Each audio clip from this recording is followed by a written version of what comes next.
Huwag kang mag-alala, ma'am, sa security ko.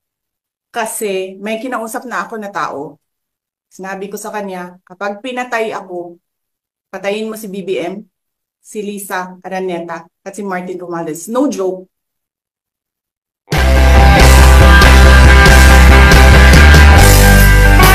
Nakakabahala ang mga pahayag na narinig natin nitong mga nakarang araw.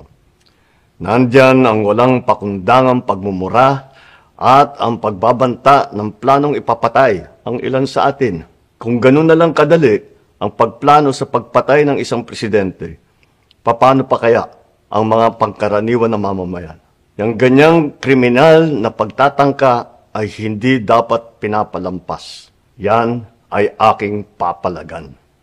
As a democratic country, we need to uphold the rule of law.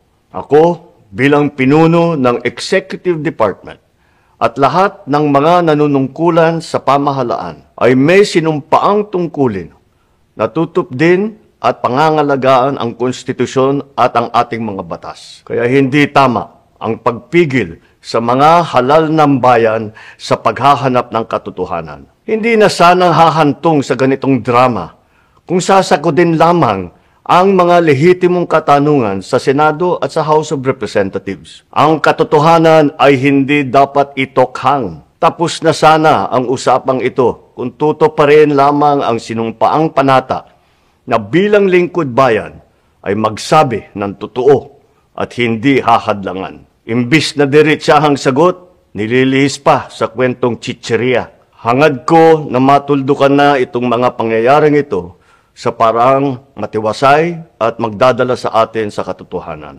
12 taon din ako nanungkulan sa magkaparehong kamara ng Kongreso. Batid ko ang kapangyarihan iginawad sa kanila ng taong bayan at ng ating konstitusyon. Dahil dito, iginagalang ko ang kanilang gawain bilang isang independenteng sangay ng ating republika. Kahit ang buong executive branch, lahat ng mga ahensya ay hindi nakakaligtas at parating sumasailalim sa kanilang masusing pagsusuri. Bilang isang bansa, marami tayong mga paghamon na dapat harapin at mga suliraning dapat bigyan ng lunas. Sa kabila ng mga pambabatikos, nakatuon ang aking pansin sa pamamahala. Ngunit, hindi natin ikokompromiso ang rule of law. Kailangan manaig ang batas sa anumang sitwasyon, sino man ang tamaan. Kaya hindi ko hahayaan magtagumpay ang hangarin ng iba na hatakin ang buong bansa sa burak ng politika. Igalang natin ang proseso. Tuparin natin ang batas.